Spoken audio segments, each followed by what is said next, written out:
r/ask Reddit. What is something people need to stop romanticizing? Lack of sleep. I need an ode to sleep. Yeah, the aviation industry and air forces around the world mandate crew rest time because people were dying from accidents caused at least partly by lack of sleep. But some people make it a point of pride to drive an unsafe amount of hours without rest. In the US, the DOT regulates driving hours very heavily, with massive fines if you don't follow them.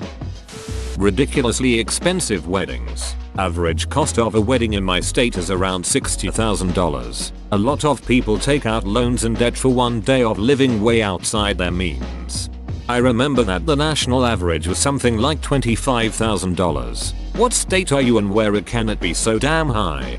I dunno, but adding the words Bay Area to anything raises the price tenfold. I made this mistake with my ex-wife. I wanted a small family event and she wanted a huge extravagant wedding. We compromised a $10,000 wedding, but she kept wanting more and it ended up costing nearly $30,000 in the end. Most of which I had to take out loans for and borrow from family. A few months after the wedding I was so burdened by the debt that I could barely afford to pay the bills and buy food, even with taking on side projects and working overtime. When bills started getting pushed back and accumulating late fees and my bank account overdrafted several times, I felt like all I could do was file bankruptcy. So I did, even though I felt like complete shit doing so. All while my now ex-wife constantly complained to me about not being able to go on vacations and do expensive things. But hey, you live and you learn, right? Living those overly stressed lifestyles, especially in college. Congratulations on your pulling the 6th full nighter to cram even more for your finals. But I'd rather get a decent night's sleep and study with a clear brain. Also, people who manage their lives well and have lots of free time shouldn't be talked down to because someone has it worse. You apparently can't get by unless you're constantly suffering from something. Not to mention the stigma of don't complain about things. There are people worse off than you all over the place, and trying to one up others in personal misery is far too prevalent, at least where I am. Falling in love with a bad boy and hoping he'll change his ways for you. It's the equivalent of every guy who thinks he can make some totally uninterested woman fall in love with him. Haven't you ever heard the age-old saying on why couples don't work out? A man goes into a relationship thinking that she will never change, but she does. A woman goes into a relationship thinking she can change him, but he doesn't. Bipolar disorder is not chic. This. Having out of control emotions, both good and bad, is torturous. You know they're not realistic, but you can't help it. Feeling empty and hopeless isn't glamorous. Being manic and hyperactive isn't fun. It's draining. It's awful. And the havoc makes the people around you miserable too. Not fun. This is one thing I had to explain to my dad after I was diagnosed. He really just didn't understand it and wanted to know more. But because of general conceptions of bipolar, people tend to think it's just good and bad. Really, bipolar is another axis, so there's a 2D plane of good, bad and manic depressed. In my experience, there is not a lot of correlation between the two. I have bipolar 2, so it's not as bad. But still, being manic is exhausting. There's been times where I curled up in my bed clutching my pillow because I couldn't even form coherent thoughts. I've spent 4 hours pacing in the kitchen, stepping on the cracks in the linoleum in a specific pattern just to keep myself grounded. I've gone for a run at midnight in February because I literally couldn't stop shaking. Episodes that bad happen very rarely though. I think I've had 6 in 6 years of having bipolar. Started showing symptoms in high school. Didn't get diagnosed for a couple years. But even the more mundane ones are tiring because I can't focus on a single task long enough to get anything done. I also eat absurd amounts of food then, like 5 solid meals a day, which just gets annoying having to keep eating. Manic episodes rarely last more than a day though, and never more than 3. Depression, I feel, is a lot more understood by the general populace. Though it's definitely important that people know it's not just sadness, like I said about the 2-axis thing. The worst part about depressive episodes for me, it's that they just last forever, usually for 7 days. I've had them up to a month. I'm a lot better at getting myself through those though. Transitioning between them can be kind scary too. Going into a depressive episode, it at least takes some time and I know it's coming. Manic episodes usually take less than 4 hours to set in, but at times can be literally instant. In those cases it's always some specific event that sets it off. Getting back into my college because I had a medical reason when I got kicked out triggered one of my worst manic episodes ever. I have been on medication for the past year though and haven't had big issues in the last 6 months, so I'm good now. Serial killers. It's important to educate people about them, but the people who talk about wanting to duck them online are crazy. I really don't understand why there are those who literally want to duck people who have killed and raped for no reason. I mean, it boggles my mind how they think they're different and would have been spared from their homicidal urges. Like, you aren't special, you would have gotten sliced up too. Mental health problems. The idea of the tortured artist. You don't need to have a personality disorder to be a good painter. It's strange, but it feels like this has replaced the equally bad practice of romanticizing drug alcohol abuse as a thing that improves art. Stockholm Syndrome. And she'll scream and she'll fall. Anxiety. I'm sure someone else has already said this, but it can be said again. People on the internet seem to think it's some kind of trend to have anxiety and panic attacks, and they throw terms around like it's nothing. Anxiety isn't a joke, and it isn't something people should claim to have without any reason other than that they feel stressed out. Also, I totally understand that there are plenty of people on the internet who really do have anxiety, but I've seen my fair share of people who are very clearly faking it. People mistake being stressed with anxiety, as much as these are quite similar feelings. Dealing with severe anxiety taught me that there is a big difference between them. Yep, there's a big difference between being worried, stressed about something, and that feeling when your brain starts to loop and all you can think about is whatever it is that caused it, even though you know rationally there's nothing to be concerned about. To the point where you have to physically stop whatever you're busy with to try and take stock and force yourself out of that mindset, which obviously doesn't always work that way. It's a horrible feeling. I'd take getting hit by a car again over a bad anxiety attack, to be honest. Abusive relationships. If you're constantly arguing about anything and everything, calling each other names, causing drama for the sake of it, or guilt-tripping each other to do what you want, then you're not good together. Both or only one of you doing this is not okay and not cute. It's abuse. Also, mental illness and faking it for attention. I think a lot of people don't realize a relationship can be any other way. People I know like this are sort of from a background of crappy relationships. It's kind of sad. I almost think we need a basic adulthood set of classes in high schools. You know, financial basics, driving basics, politeness basics, relationship basics, friendship and otherwise, and so on. People need to know that talking crap and arguing all the time isn't what you have to have or settle for. Being overly busy committing to everything someone asks for. People who have activities every night and weekend stress me out. Be at peace. Just learn to be at peace. There seem to be people who are just happy like that, though. I'm not really an introvert per se, and I don't purposely avoid social interaction. But I don't feel a need to seek it, either. I've known so many people who start going mental if they haven't gone to a bar in a week or had some frequent or semi-frequent organized form of we must go place have fun. I genuinely don't understand it, but it's a very real thing that a lot of people seem to feel, and it's really serious to their short-term mental health. That is the difference between introverts and extroverts. Introverts relax by being alone, quiet time. Extroverts relax by being social and blowing off steam. Somewhere along the line it got generalized that introverts hate people and extroverts love them. Child beauty pageants. Children dressing up like adults, in general. Back in 2015, there was a 10-year-old girl who was dressed up in sleek dresses and heavy makeup with lots of mascara, and was posed very sexually for Vogue magazine. She had her hair up, wore stiletto heels, and lots of flashy diamond jewelry. If you look it up, she looks like a 20-something-year-old woman. And now there's those two 11-year-old boys doing drag. One of them stripping in bars and in parades, and posing with convicted felons. The other one did a photo shoot posing nude with an adult queen. It disturbs me that everyone pretends these little children are adults. They're not adults. Those things are creepy. First time sex. Sometimes it doesn't go well, and that is okay.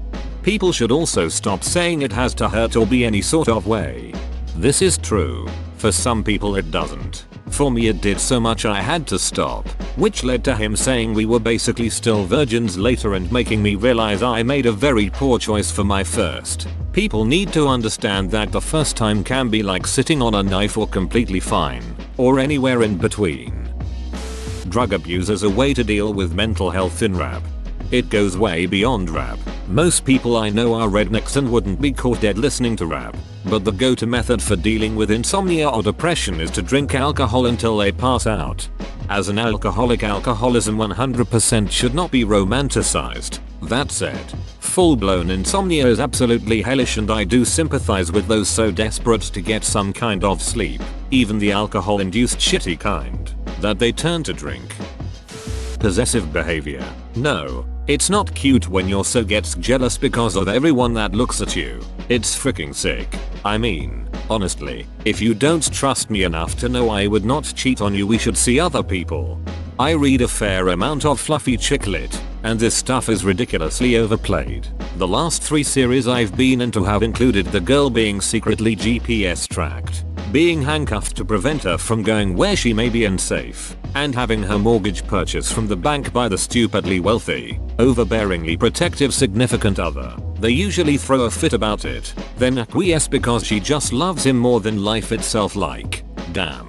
I just wanna read a cool story about a scrappy, independent woman with a cool job. This trope of her getting into trouble only to be rescued by her stalker/boyfriend lover really needs to die. Earlier times, people just forget the bad stuff and never consider that it was bad back then too. I've learned that nostalgia is toxic. You only remember the good parts. You forget why you chose to get out. Is there an antonym for nostalgia? Not for being positive about the future, but for only remembering bad stuff? War. Ha, good god y'all. What is IT good for? Absolutely nothing. Poverty. Love at first sight, not that romantic, it's just physical attraction. Lucky you if that person is also someone you end up having lots in common with. Not a historian, but my hypothesis is that the trope started as an ideal in a time when you were expected to marry one person at a young age, with the expectation that you would spend the rest of your lives together. When you consider that the alternative was being forcibly hitched to a stranger and expected to stay with them until you die, the idea that they're a perfect match by some magic twist of fate becomes a lot more appealing. Fighting. It's not cool getting almost killed and left with several inner bleedings.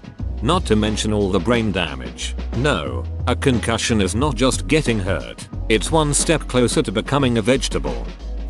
Staying at work late. So many people do it and brag about it, but at me it's saying you can't get your shit done during normal business hours. So either you are dumb, lazy, or overworked, none of which is something to be proud of. The latter probably matches up with toxic work environment where managers get all pissy if they see people leave before 5 or EOB. One of my old VPs put it this way: for me, I don't care when you show up or leave, just get your shit done. I'm gonna get what I need from you.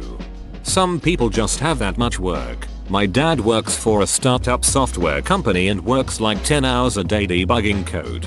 Gets paid accordingly though. He really doesn't mind it, because he likes his job. Drinking. Seriously, my Instagram is all boomerangs of bourbon. Drinking or drinking too much isn't some sort of achievement. You are poisoning your brain and body. The abusive relationship between Joker and Harley Quinn. What even drives me crazier was in Suicide Squad when they portrayed it as Joker loving Holly. That movie just showed a complete misunderstanding of both characters, and it's crazy how popular those portrayals are. Joker doesn't love Holly, he uses and manipulates her. Those stories where some kid sells lemonade to pay for their mom's cancer treatment. That's a failure of a system, not a feel-good story. That one recently about the kid saving money and selling his games to buy his mom a car. What the duck even? Like, yeah, that's really nice. And that kid has a heart most of us couldn't dream of. But why in the ever-loving pissbuck must that be a thing? I live in the rural Midwest. Most people here have never ridden a bus past the age of 16 and have never seen a taxi. A lot of the older ones have traveled abroad, though. They've seen this county and Vietnam. There are no typos there. I recently learned that there is a name for areas like mine. Transportation deserts. We've actually done okay on access to adequate food, but we're lacking in the any job not paying minimum wages 45 minutes away department. Whoever starts some form of rural distance public transportation here will probably end up a billionaire, which is cool, because to afford the necessary infrastructure, there'll probably need to be a billionaire at the beginning of the project. 2. Pets. I know sounds ridiculous, but there is no such thing as an easy pet, and it's not guaranteed you will get a cuddly dog, cat, bunny, fish. The time I tried to cuddle my fish was pretty hard, but after some minutes I understood that I didn't want it to hurt it and went all calmed. Good fish. It's easier if it's a cuttlefish. Being OCD. There's a difference between being neat and particular and a clean freak and having crippling and wanted thoughts, behaviors and actions. In one case you're just extremely anal. The other, more serious case, you have a genuine mental health diagnosis. Having children. And I'll explain. I know a lot of people that aren't ready to have children, mostly because they are poor, but because they see their friends or other family members having kids, and they want one so they have one. Then their lives and the child's are ruined forever. Stop having children if you can't take care of them. It's so problematic to have a child before your own life is even sorted out, without a solid, steady income and living conditions good enough for yourself. People aren't ready to be parents. Why submit your kid to that hardship as well? Affairs. Abusive controlling relationships, i.e. Twilight, 50 Shades of Grey. No one would stay with those creeps in real life. Unfortunately, they often do. Look up learned helplessness. It is when people just accept the position they are in and never make an effort to change because they don't see it as a possibility. Child abuse presented as a good parenting technique back in my day. Whenever someone says, "When I was a kid, I got whipped with a belt every day, and I turned out just fine," it makes me want to whip them with my belt to remind them just how awful it felt. And really, Larry, did you turn out just fine? Because the evidence shows otherwise? You know, I used to be that girl. The hitting a kid to show discipline is good kinda girl. Dad hit and yelled at me whenever I ducked up as a kid or talked down on me whenever I wanted to try something new.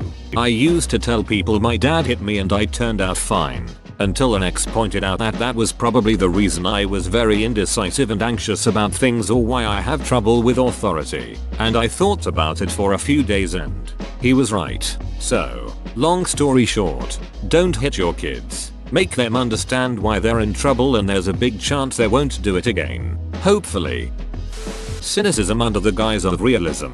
I often see younger people acting jaded in what I suspect is a defense against being seen as childish. The unromantic skeptic is himself romanticized. I work in schools and I see this a lot with younger and younger children. They don't believe in Santa. They don't really believe they'll achieve their dreams. They don't really raise their eyebrows at anything either. You have to work insanely hard to inspire wonder in children these days, especially kids in inner city impoverished neighborhoods.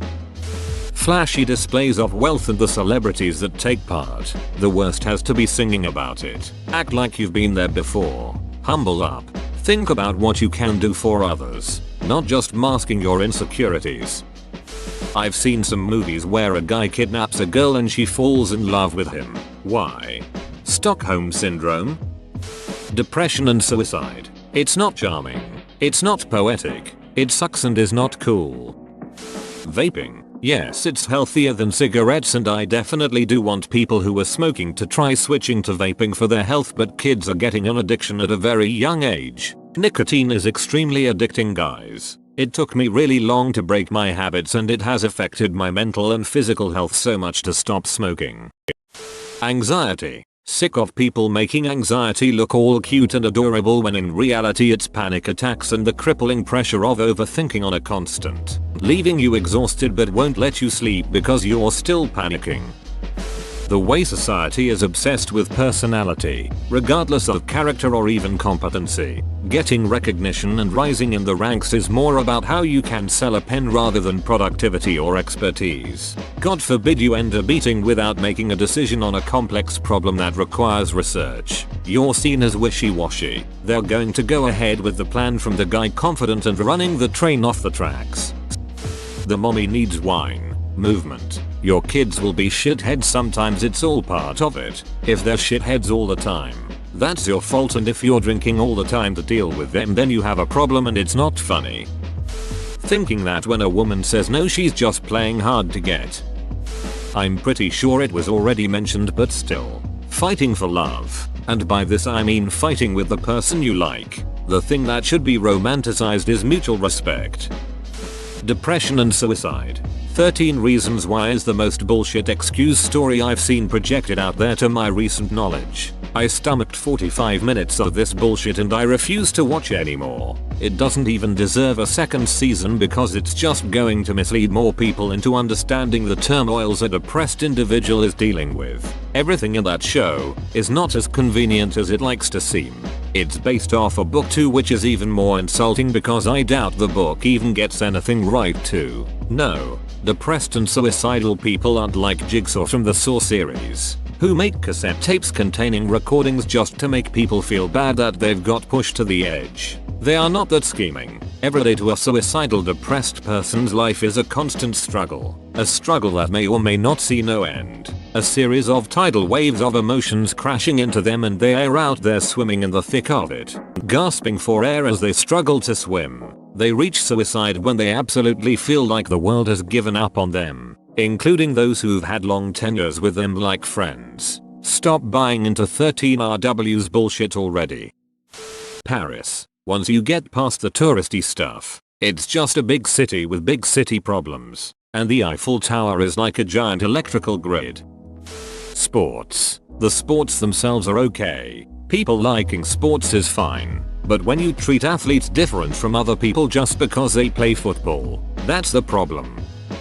Whoa, you made it to the end? You're a ducking beast. I'll cut you a deal. Smash like and subscribe for more curated content, bruh. It's free and that's a great price.